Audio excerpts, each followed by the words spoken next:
Business studies में हम आज नया चैप्टर स्टार्ट कर रहे हैं, फॉर्म्स ऑफ बिजनेस ऑर्गेनाइजेशन। जब भी आप बिजनेस करते हैं तो आपको क्या कहते हैं, जब भी आप बिजनेस शुरू करने का डिसाइड करते हैं तो ये बहुत इम्पोर्टेंट होता है कि आप किस तरह से बिजनेस करना चाह रहे हैं, किस चीज़ का बिजनेस कर रहे हैं वो तो समझ में आता है, लेकिन आप बिजनेस को किस लेवल तक करना चाह रहे हैं और आप what type of ownership you want. If one is planning to start a business और interested in expanding the existing business, अगर आप बिजनेस को बढ़ाना भी चाहते हैं तो उसको ये डिसाइड करना पड़ता है कि वो ओनरशिप कैसी चाहता है, कि वो अकेले बिजनेस करना चाहता है, किसी के साथ मिल के करना चाहता है।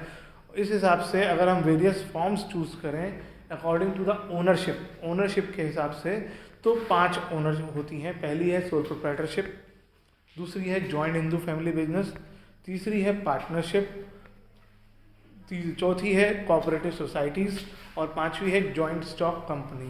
अब इसमें से एक आपको पार्टनरशिप की टर्म क्लियर हो रहा होगा, तो इन पांचों के बारे में हम इस चैप्टर में पढ़ेंगे कि इन पांचों को कैसे स्टार्ट किया जा सकता है, क्या इनके फ़ायदे हैं, क्या नुकसान है, कौन सा बेस्ट रहेगा, कौन सा बेस्ट मेथड होता है डिफरेंट सिचुएशंस में, क्या आपको चूज़ करना चाहिए सिलेक्ट करते वक्त, क्या क्या चीज़ें हम डिस्कस करते हैं।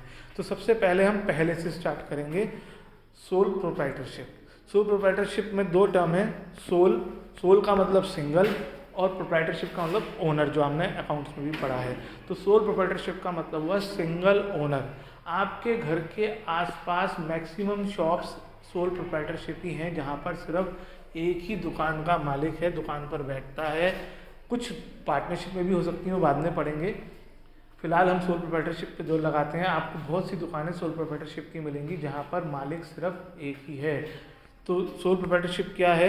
It is a form of business organisation which is owned, managed and controlled by an individual who is recipient of all profits and bearer of all risk. वो अकेला ही सारा प्रॉफिट झेलता है और अकेले ही सारा रिस्क लेता है, ना उसका रिस्क शेयर करने के लिए कोई है, ना उसके पास प्रॉफिट शेयर करने के लिए कोई और होता है। This form of business is particularly common in areas of personalise services. जहाँ पे पर्सनल सर्विसेज देनी होती है वहाँ पे बेस्ट रहता है, जैसे ब्यूटी पार्लर हो गया, हेयर सैलून्स या कन्फेक्शनरी स्टोर्स या कपड़े की दुकान हो गई। ऐसे में ये बेस्ट रहता है जहाँ पर पर्सन टू पर्सन इंटरेक्ट करना ज़रूरी है।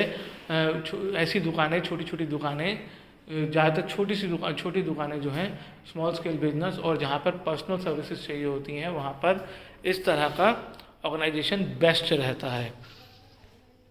अब पढ़ते हैं सोल